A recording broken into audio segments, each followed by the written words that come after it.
Welcome to another episode in Purpose Network Podcast. And like always, we have an important and a special guest with us today. It has come to my notice that about 60 to 70% of graduates in school, people that graduate from school rather, don't actually have a skill. In fact, it is actually when they graduate, that is when they start applying for certain skills to learn. So today we'll be talking about building skills along your degree. Skills you should be building while a student. So I have here with me an important guest. I will let him introduce himself. So go on, sir. Good evening. My name is Effiong Akpabio, and by God's grace, I'm a graduate. I graduated from Michael University of Agriculture. I studied environmental management and toxicology. You're very welcome, sir. Thank you very much. From our conversation, while trying to bring you on show, you mentioned you have a lot of skill, and that caught my attention. I would have loved you to just, give us a number of them. And Okay. By God's grace, I discovered that while I was growing up. Hi there, I have spent over 8 years trying to look at the word purpose, what it means, and how we can apply it in our everyday life. I'm looking forward to build a community of people who wants to discover their purpose as well as maximize it. If you are interested in growth, direction, clarity, as much as purpose, then this channel is for you. Subscribe and click the notification bell so that you'll be the first person to get the notification whenever we upload videos on our YouTube channel. Thank you. I was very good at crafts, doing things with my hands. Not really drawing, though I have a little idea about drawing. I noticed that was not going to lead me so far. So trying to grow up, and from my background, everyone around me was just doing things. So I did not want to be left out. So I got first involved with computer, started playing around with computer, even when I didn't understand what the whole concept was all about. So I could just pick up a system, open it, fix it up, and then we just continue. So I realized that I had this ability of doing some engineering stuff, and that also caught my attention when I got involved with my church. We had issues with this issue where people come in, go out, they go out with age. So it was actually around a time when we were in the teenage class. A particular man saw me and said, "You can sing. Why not devote yourself into doing some of up in church?" Then a lot of persons were saying sound engineers, and nobody really noticed it. So then I got interested in that. So I started learning it. It wasn't like I went to professional school, but I observed the way the mixer was. I observed the power and all the gadgets we're using. I started asking a lot of questions, and I didn't just ask questions and they didn't just give me answer. In fact, one of my friends told me there are things you're going to learn by experience. So we just started managing the church sound. And by God's grace today, I think I graduated from using just the normal analog mixer, which we all know, into using a digital mixer, like what we have currently in the church I attend here on campus. And then another skill I had was that since I already had a computer skill, I went into photocopying business. Going into photocopying business, I was not just doing it because I wanted to be doing photocopying business. I discovered that I was also interested in coupling a system. I could dismantle a photocopying machine and then couple it back. So even when I went through to learn all of that, the person I first worked for actually gave me a machine that was bad. The machine was not really a brand new machine. So I started working with that, and from that experience, I had to do a lot of things. So when I got my own business, it was easier for me to grow with it, so that anytime the machine had a problem, I would just fix it all by myself. I can only call for assistance when it has gone beyond my knowledge. And I discovered that I had that little engineering skill. That also helped me to be fixing my generator. So I also fix generator, but not really as a professional. But I could do some servicing around my generator. A whole lot of things. And then there was also a time, quest for knowledge, quest for a lot of things. We started doing, then when we used to do, what's that called? This banner, cloth banner, where you do dabbing. You have to cut stencil and all of that. So I learned a little of that. You can place these things, draw characters, Yes. and then place them on paper, and then be doing a lot of dabbing. And I remember like 3 or 4 of my Christmas, we would spend time in church or in any community environment trying to produce banner, because Christmas was actually when people do a lot of programs. Yeah. So they would contact us and we do a whole lot of that. And that actually helped me while I was growing up. And then getting on campus when I came to school, when I came to Michael University, I realized that I was not really having fun. I didn't come from a home where everything would be provided for you. So I started doing a lot of things. I went into laundry, doing laundry. How did I got into that? One day I noticed that anytime I iron my clothes, people were asking me, who did you give it to? So I was like, okay, people are asking me who I gave it to. I did it myself. So why can't I convert this into business? Okay. So I started asking questions and I started doing laundry business right in my room. It was from there I was able to gather money and then went into fashion, which is what I'm currently doing now. I combine fashion with the sound engineering thing and then with school. And sincerely, I can tell anybody, while I was on campus, I can't remember the last time my parents said me, in fact, they didn't say anything. My mom didn't even know I was on campus. Because when I left, I didn't tell her what I was going to. So it was when I finished doing my registration and everything, I had to go back to Calabar to tell her, okay, Mom, this is what's happening. I'm going back to school. She was surprised. She started crying. In fact, one of those times I ran out of money, I called my sister. She was like, why did you have to go that far? We had advised you, this boy, you don't like hearing something. You have to come back. I told her, this will be the last time I'm calling you. Because I don't love this commitment. Sincerely, I don't love this commitment. So I started doing all of that. And by God's grace, God saw me through school. God saw me through school. So I was able to manage my skills and then my academics. And by God's grace, I also graduated very well. Yeah. Wow. These are a lot of skills coming from even before you gained admission into school and the rest. What spurred all these things? Was it your childhood upbringing that projected this mindset in you, or what? Yeah, I would say my upbringing, because when I noticed that I came from a family that we had large number in the house, we actually 7, and then my dad actually tried his best, but then one of the things he was always telling us was that learn to be independent. So even while you're in the house, you should be independent. So I noticed that okay, my elder brother will go out, make money, and my dad will not ask questions. So I started also thinking about how to make money. In fact, my first business, when I wanted to start my first copying business, I told my dad to give me money. He said, this boy, I'm not giving you, you have to go to school. So I told him, Daddy, what I'm seeing on campus is actually, it's not something I'll be coming back to ask you money every time. So I told him, loan me the money, I'll pay you back. So it's actually a challenge. But then he gave me about 100,000 naira, which I used in buying my first generator, and then my photocopying machine. And then I started that business. I got a space on campus, started the business, and I paid it back. In fact, I paid him with interest. It was a deliberate thing. Wow. So my upbringing actually helped me, because all the people around me, in fact, I have friends that their parents were wealthy. But then most times when we are going out, they spend the money. I didn't have money to spend. So I told myself, I'm going to make my money and then spend my money. I would have loved to ask a question, like, when did you actually realize that degree was not enough? But since you had started building skills already before considering degree, are you actually using your degree right now?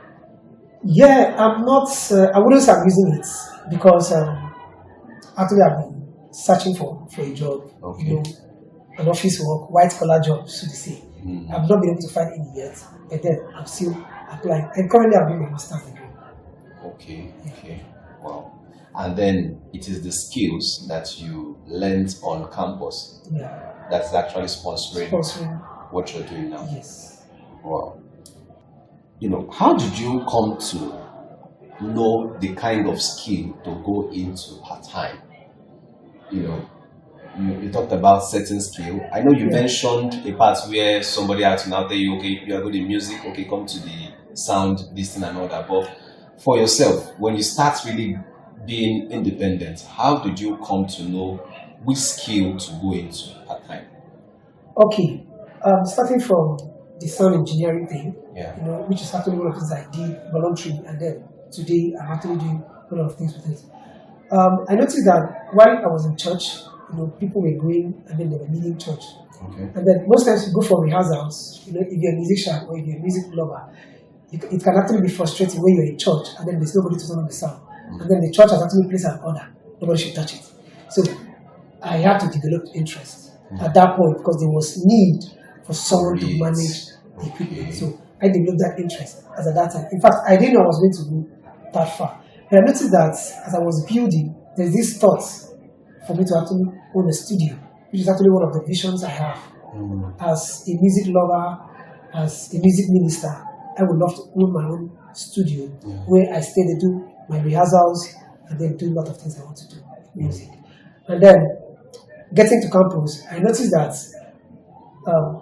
if you're on campus, you're actually going to see the need of the people. And talking about photocopy, you can't be on campus and people don't photocopy something. It's not possible. That's true. Even if you're not going to photocopy your notes, there are documents you must photocopy. Exactly. So I told myself, if I'm doing this at this time, it's actually going to help me. And this is not just something that comes and go. In fact, if you're around campus, you realize that you can always have people doing photocopy business. So I had to go into that with passion, and I did it very well.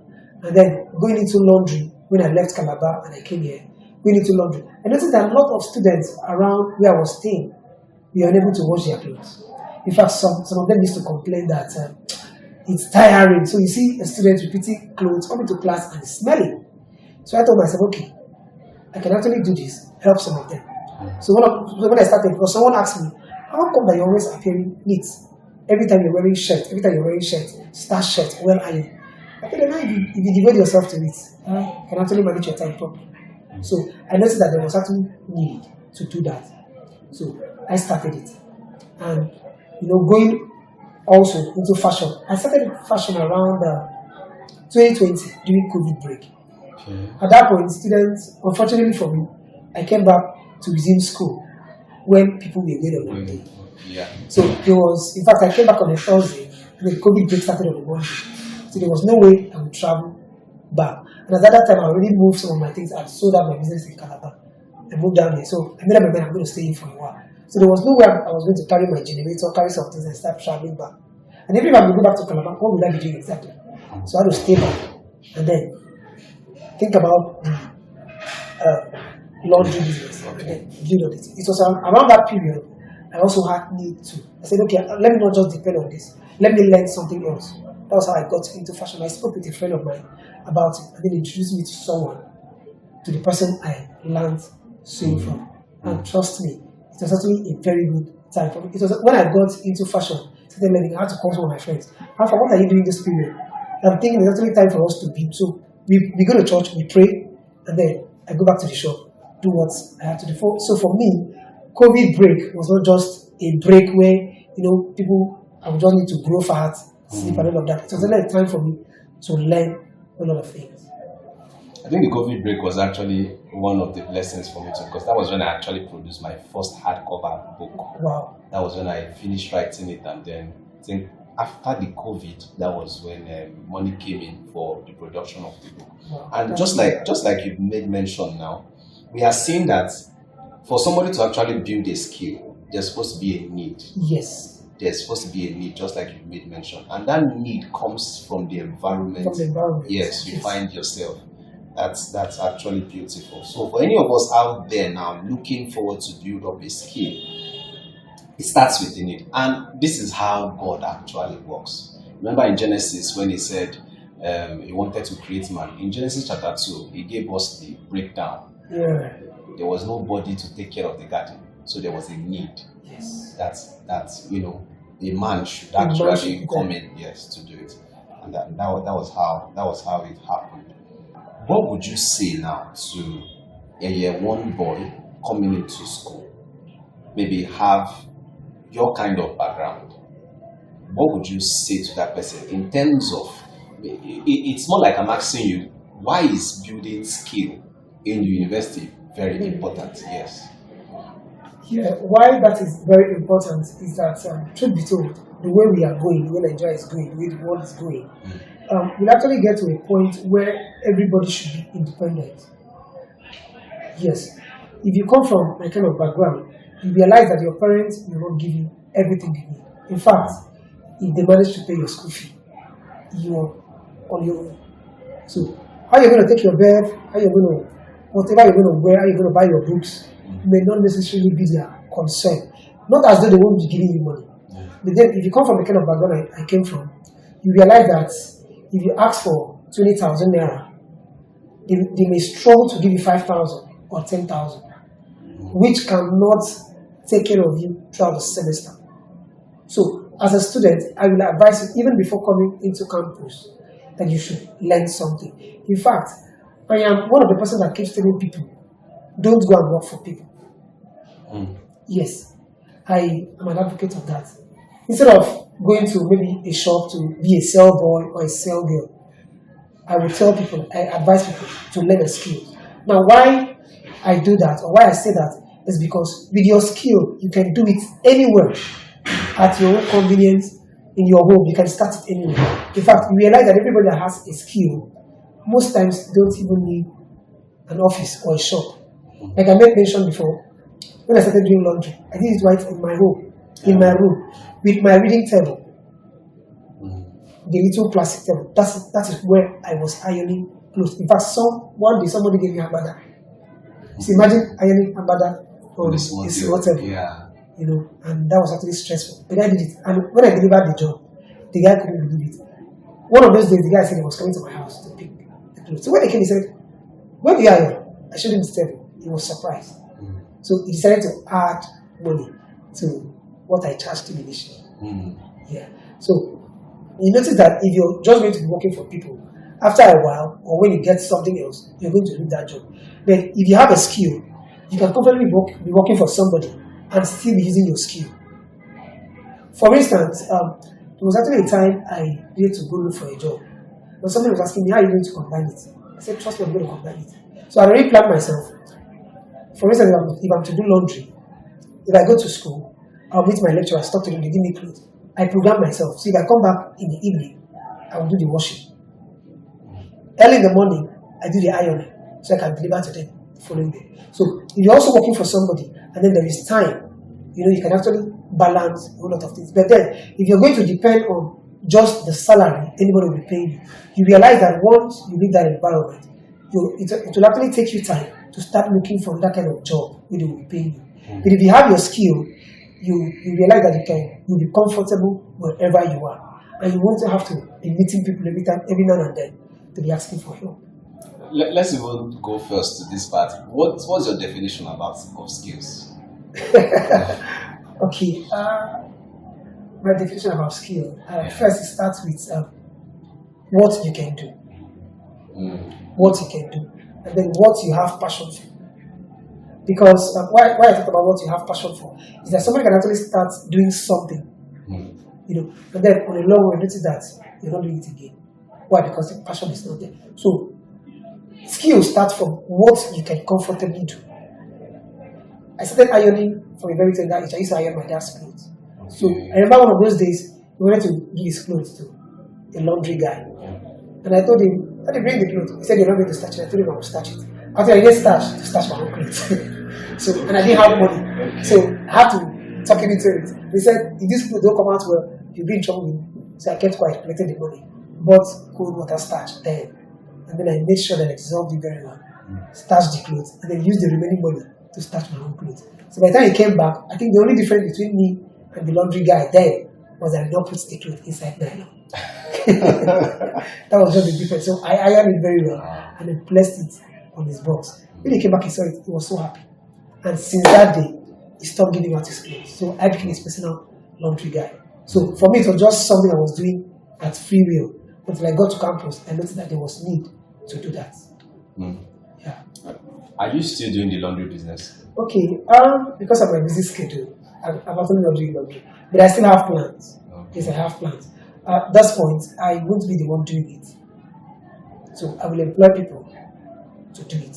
And I won't necessarily be paying them salary. I have my own plan. So if they decide to work and then we do what we call collabo, it will benefit them, then it will benefit me. I like the ideas you just made mention of, how you got to your customers, how you spoke to people, and the rest of them. But before we go there, you talked about two phases. You talked about skills in fashioning clothing. I think that's one umbrella. One of the And then we talked about sound engineer and then music. Yeah. That's another umbrella. I think that's where I can box the two of them that you made mention of so far. Yeah. How would you combine All of these this. two things? Yes. Okay, for me, music is actually a gift. Yeah, this is I grew up with it from my childhood, teenage class, and all of that in church. So we started singing. In fact, we didn't know what we were singing, but as we grew up, we were understanding the entire concept of music. So once we go to church, we do church business. We do it as though we are in church. Then once I leave church, I have to go source my own income. So coming to campus and then combining sound engineering, music, I'm actually a member of the choir at my church. Yeah. So we have time for rehearsals. And aside that, I can actually be working and then I'm listening to choir piece. I'm also watching video at the same time. So my hands are busy, but my ears is also listening to something else. And then still going with this. Then if I get back home, talking about the sound engineering thing now, incorporating it with music. If I get back home and I have a little time, I go online, do a little research.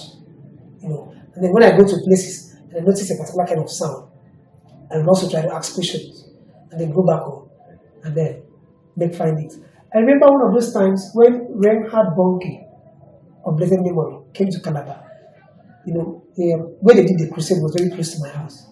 So a friend of mine told me, let's just walk up there. I saw gadgets. I saw equipment. Wow. In fact, I did not know which one was which. I can't imagine. So you can imagine how old I was then. But then just have to walk around and then view all of those things. And it was later on, years later, I started seeing some of those things. I was like, okay, so this thing was this thing was this thing was this. And God helped us. Let's say for an example now, a year one, let's say a year one student, okay, gets admission into school. I know we've talked about need some time ago, but he gets admission into school, the university setting. What should propel him to make a choice on a particular skill that he would be needing? At that point. Okay, first of all, I've actually had this kind of conversation with people. So what I keep asking is, what can you do? What can you comfortably do? So it starts with them it starts internally. Because even if you have to learn a skill, if you don't have interest and passion for it, like I said, you're not going to last. In fact, you can learn it and after learning it, you will abandon it. Because most times, finances can be a challenge. For instance, someone will go learn fashion. At the end of the period of time, you realize that you don't even have money to get a machine. It can be frustrating. And then if you're going to be working for your boss, you might not be so patient to work. Because at this point, if you're feeling that, okay, I've graduated, I think I know it all. Yeah. Except you're the kind of person that God helps your heart.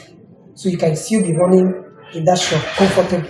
Like mine, when I finished, I was still in my boss shop, working there. So I was working there comfortably. And then he also gave me free access to collect people's clothes. Okay, and do your own. Yeah, so I can be doing my personal work. Okay. So one of those things he told me, if you have your personal work, you have to work all night. So most times you go work early in the morning or late into the night hours. That's our personal job. Then once it is daytime, we do his own job.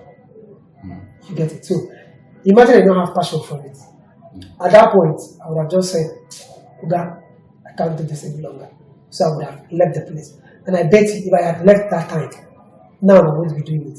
Because going out there, no machine, and then you want to either join with someone, even if someone will have to be giving you his or her machine to be using, the person can't give you forever. Yeah. You get it? So you notice that today you're meeting Mr. A asking for machine, tomorrow you meet Mr. B asking for machine. So people will start seeing you like someone that's not serious.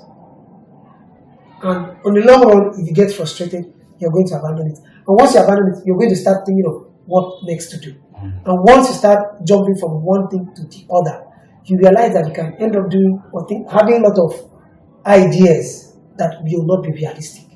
Because you will keep jumping from one thing to the other without holding on to anyone.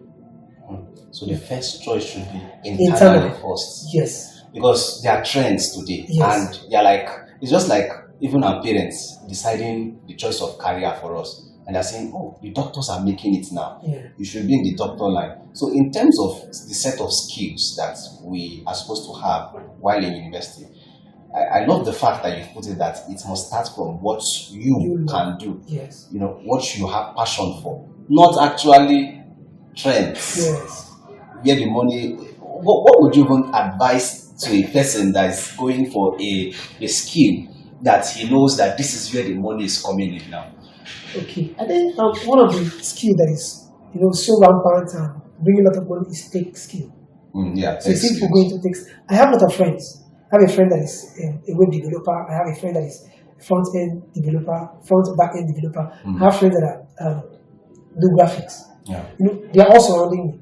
But I noticed that whenever I want to give my time to it, it doesn't just work with me. So most times we sit down and we talk and I tell you, Oga, you do your own. You get it. Now, not as if I can't do that, but it's as if I cannot devote so much time to it. So this is not really my thing. Sincerely, this is not really my thing. So if I'm to go into tech, I will just learn it for learning's sake, to have the idea. You get it? But I may not be that passionate to fully, because you're not just going to learn graphics today and then start designing for people. In fact, it may actually take a lot of time. Yeah, exactly. You get it? So you start first with what you can. Don't just follow trends. Yes, there's money in anything you're going to do. There's actually money. But follow your heart, because it is what is internal that will sustain you, not what the money will bring. Trust me. Imagine a lecturer who is just lecturing for lecturing's sake. Once we have break, or there is what's it called, ASU strike, they will be stranded. A lecturer that is lecturing because of passion cannot be stranded.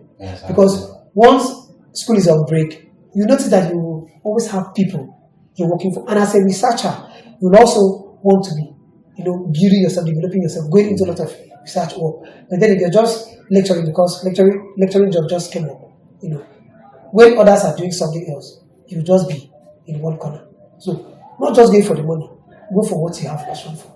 So that's all I can say. Before we actually dive into academics, let's talk about how you get your clients, your customers.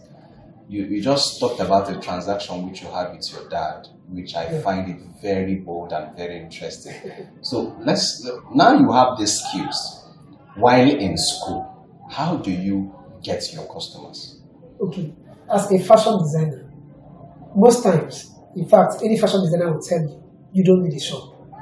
You start with yourself. So once you come out with, people look at what you wear and they will ask questions. So once the first person asks question, who made this clothes for you? You take advantage of that. I make clothes. You make clothes? You didn't tell me. So initially, the first time, people will be skeptical. Now, if you actually wear nice clothes, and people look at the stitching and everything, look at the color and the way the cloth is placed, they can trust you and they will give you. So as a fashion designer, you start the branding, your brand within yourself. So you wear it. Unfortunately, a lot of fashion designers, prefer wearing something else. I made the jeans I'm wearing, and I made the shirts I'm wearing. So these are all my stuffs. So imagine going to boutique to get a jean that I don't make. So I'm actually going to be representing something else, or showing to the wall a different kind of thing, or going to the shop to get a package shirt that I don't make. So it's actually fake. So you start with making your clothes. I think one of my first customer came from church. I was just talking. So the man noticed that I was talking with the wife. So he said, so what do you do? The wife said, he makes clothes. He said, are you sure? Can you make clothes? Okay, I'll give you one clothes. He gave me a car, and I made it for him. Then he wore the clothes on the Sunday. The other person saw it and asked him, who made the clothes? He said, Effiong made it. So that's how my name started spreading. In fact, I don't have what's it called? Card. I don't have card. Sincerely, I don't have card. But people will keep coming. So once you make for one person, another person will see it. You make for the second person, another person. So by recommendation, people get to know you. And then one other trending thing that happens is posting online. So you have your WhatsApp, you have your Facebook page. Just post. Most times you post and people don't even chat you up. Some people just view, go their way. But trust me, with consistency, you will definitely have people. You will have a turn up later on. Yeah. So let's talk about academics now, because I'm sure that there will be somebody out there now wondering and asking the question that this guy has about maybe 7 skills in his set, and he went to school, he was operating these skills, he was not depending on his parents and all that, and then came out with a good grade like you made mention of, and he's wondering, how did you balance these things? How were you? And I also, I don't know if I should say this, but I also know that you were into politics in school. Yeah. So politics, the skills, and then the academics. Now, how did you bring balance to this? Okay. If you actually want to graduate very well on campus, you have to tell yourself the truth that you're going to pay the price. Now, the price starts from you telling yourself the truth that you're going to study. For some persons, they will tell you, I don't have the brain, it takes me time to assimilate. Whether it takes you 100 hours to assimilate or it takes you 1 hour to assimilate, you just have to study. And like we all know, studying doesn't just happen. Unfortunately, most students read during exams. I discovered that I did not have so much time. So every single time I give at least an hour to study my books. So if I have lectures by 9 or by 10, I go to my shop.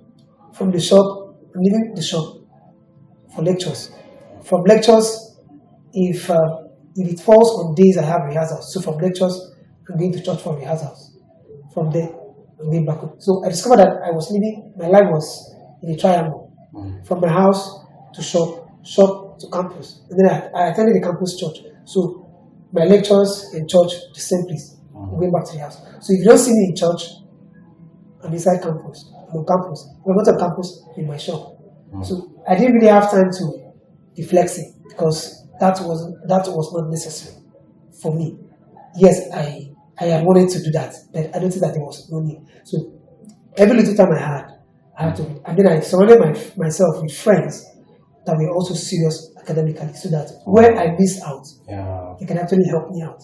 And then I also, one of the things I would mention also, that I told myself one truth: if I'm not in class, don't write my name for me. Are you serious? Yes. So I don't write my friend's name. My friends don't write my name. Wow. Why I made that decision was that I told myself I will try my best to attend all the lectures. I'm not going to tell you that I attended all lectures. That is the truth. Because there were days I would wake up and I'm so tired, and I'm so weak. I can't handle it. And then I have clothes to deliver. So I will look at it. Which lecturer is coming? This lecturer. I can manage this one.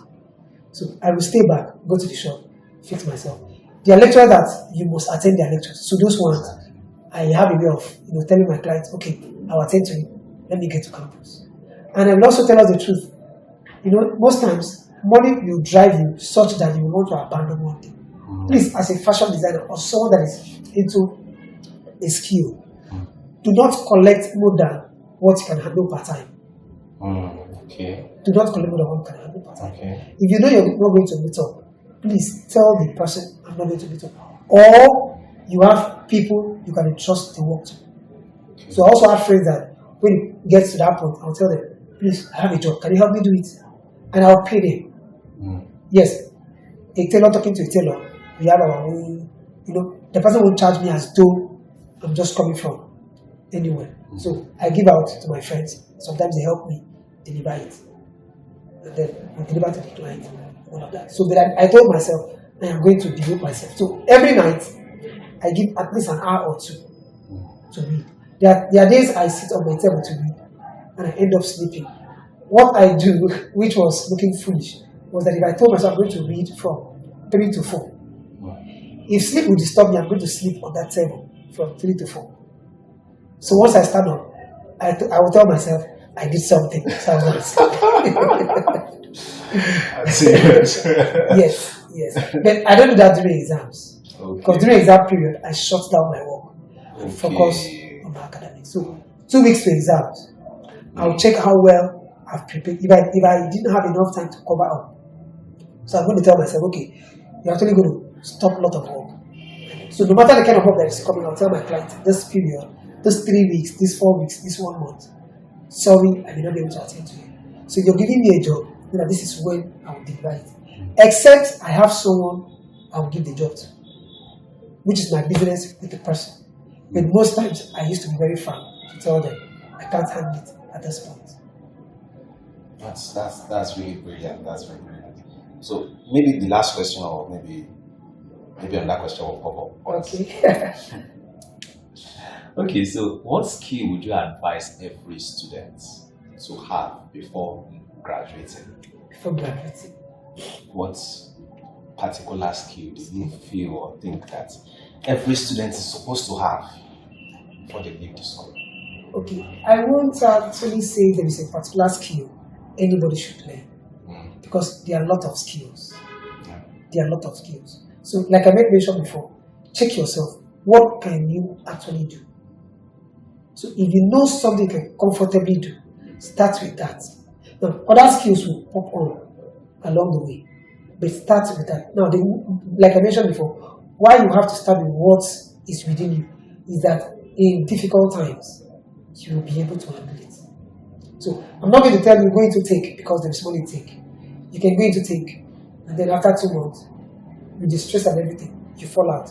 And it will be frustrating for a graduate you to go learn the skills you're not going to use. Because it will be as good as not starting them at all. So find a niche, do what you can comfortably do. Any skill. If you're good at selling, I can tell anybody, if you're good at frying granite, fry it very well as a graduate. If you fry your granite very well, put it inside a bottle, put a label on it, people will patronize you. Not because they've not seen granite outside, but because of the way you package it. Yeah. So you have to do your branding yourself. So there is no skill that is so little, and there is no skill that is so big. And before coming to campus, remember there was a time somebody said, why not go and learn mechanic? Why not go and learn mechanic? I was just looking at the guy. Yes, this is part of engineering stuff, but I'm not an engineering student. Yes, I have passion for it. But I told myself, there are things I will not do. There are things I cannot do.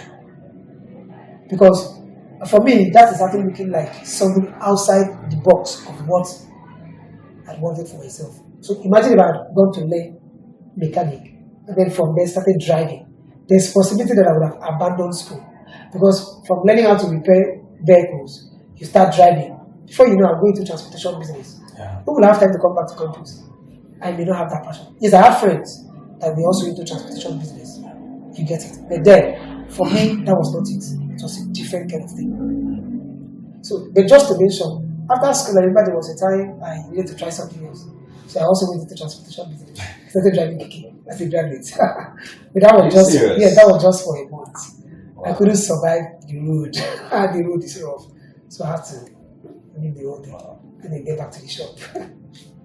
It seems like you were trying to touch. Yes, I just said, okay, somebody came to the shop one day. I was talking about how keke business is giving a lot of money, and you know how you can just. So I thought about it, and I said, okay. And the person said, if you're actually going to do it, start it first. So I had my own plan. I would go out early in the morning, before 9:10, and back to the shop. Then work from that time till 5. Then from 5, I'll just go back home, sleep, then enter the road again. I tried it. It actually worked too. But then, it was draining my life. Because at that point, I wake up in the morning and say the Lord's Prayer and go out. So there was no time to pray or study my Bible. In fact, I noticed that I didn't have time to even study books again because, like a student or though I graduated, one of the things I keep telling myself is that every day I should try to read something. So I can just pick up a book randomly and then just read a page or two. This is to keep my brain functioning. Yeah. Thank you for this insights. And just to add, this is the reason why we have to come to that point where we fully understand ourselves. Yeah. Because if you are following trend or you are copying somebody, you will only end up a photocopy of that person. Yes. So Definitely. they need to be original, and that's what we do here in Purpose Network. We want to bring about that originality in people, making sure that if they are going to develop a skill, let it be from internally, let it be what they can do, what God has, the ability God has given to them. They search it out, and from there they start looking at, oh, this would work perfectly in this lane, this would work perfectly in that lane. So obviously that's what you do. You've also tried trend, and you see that it wasn't working. So it wasn't working. And at that point when you started following trend, you might just sell your soul to the devil. Yeah, you might, in one of the episodes that I had with somebody, Mr. James, we started talking about how the devil can just, instead of visiting you in the dream and then the witchcraft and all that, all he needs to do is just shift your focus. Once he successfully shifts your focus to something else, not God again, you are off. So let me ask this last question, and maybe we'll call it a day here. Talking about your degree. Is degree actually enough in our present Nigeria today now? Do you think that your degrees, maybe even going to masters, you get your masters and all that, do you think it's enough? For me, I think degree is not enough. I read a book some time ago that says talent is not enough. So when I read that book, I've seen that book. When I read that book, I was like, talent is not enough.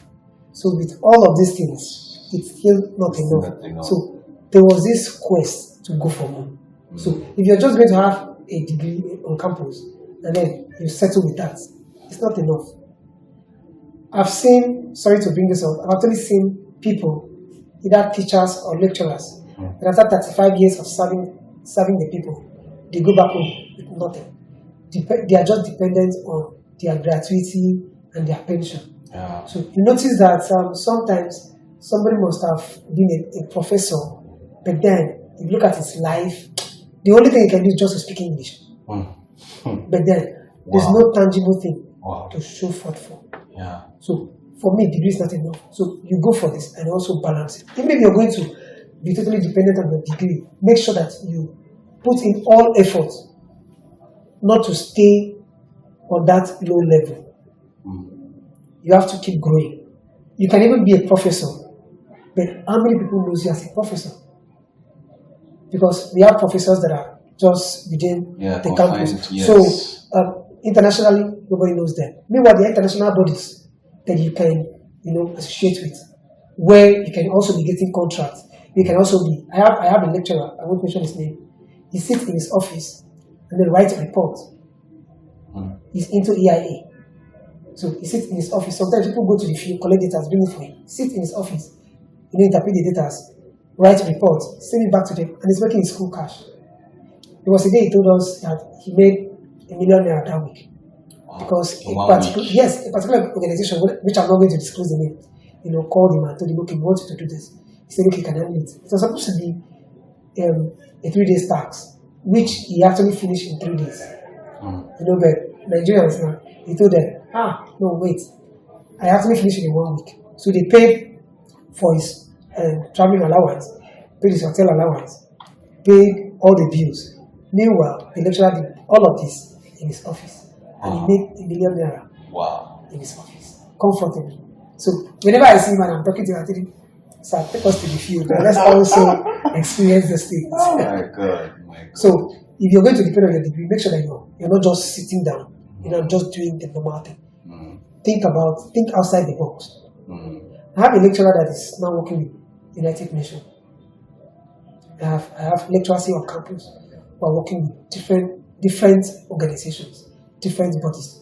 And you notice that even when school is not in session, they are still they are living comfortably. Thank you very much. So you've heard that your degree is actually not enough. Not enough. And then most importantly, I've said all of this and it's like I did not bring the place of God. Yes. I did not neglect that intentionally. But I want to also tell us that there is a place of God in our lives.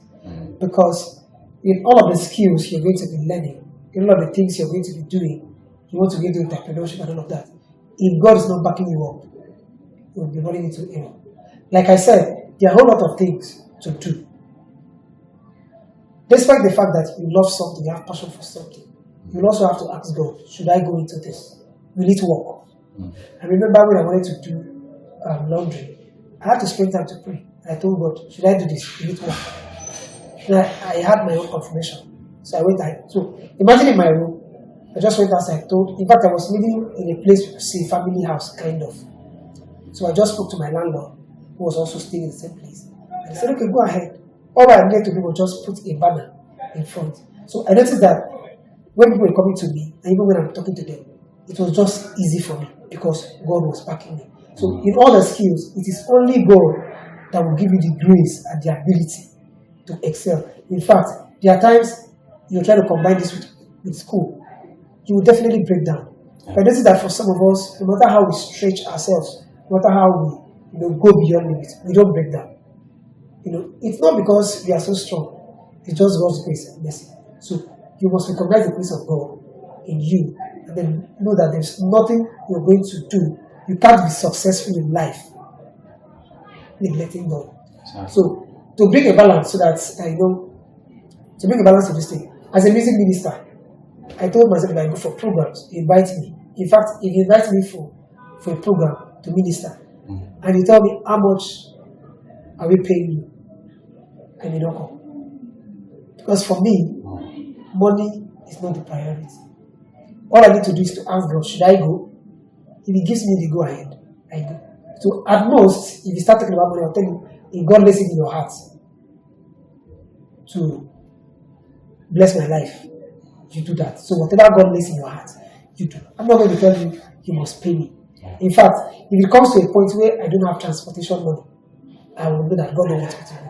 So most times when He invites me for a program and I'm making preparation to go, I'll tell God, how am I going? So most times I even travel outside my vicinity. I travel around the state with my money.